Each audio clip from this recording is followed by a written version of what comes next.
Hello प्रणाम नमस्कार की हाल चाल। तो देखियो आइ रामलला जी की स्थापना छनि। अहाँ सब सोचैत हेबै हम कतऽ जा रहल छी। हम पुराना धाम पहुँचलहुँ हैं, जतऽ राम जी के बात है और सीता जी की नहीं, ई तऽ असंभव अछि और हेबाको चाही। तऽ हमसब आइ एलहुँ हैं पुनौरा धाम। अहाँ सब जनै छियै, देख लियौ ऊपर में देखा रहल अछि, जतऽ जनक नंदिनी जी के जन्म भेल छलनि हैं और इएह ओतऽ के कैंपस है।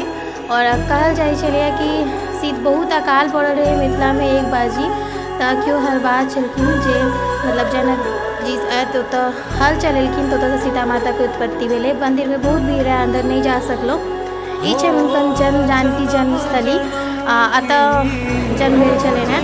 और ई जे छै से दोसर मतलब एतऽके दृश्य अहाँ सबके दिखा रहल छै। देखियौ कतौ भीड़ छै, अंदर जाके एकदम भी समय नहि भेटल है। तऽ बाहरके कैंपस बहुत सुन्दर छै, ई हुनकर बाहरके कैंपस है।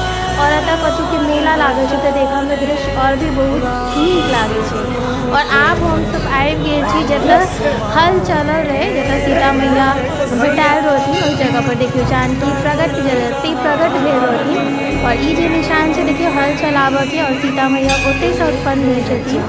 तऽ देखेलहुँ हैं राम जी के साथ सीता जी के चर्चा हर जन्म में रहतनि और हेबे करतनि। एकर कैंपस है, बहुत सुंदर मंदिर है जेकि सीतामढ़ी में है। हम सब सीतामढ़ी से विदा लै छी। जय मिथिला, जय मैथिली। केहन लागल ब्लॉग जरूर कहब। जय सीताराम।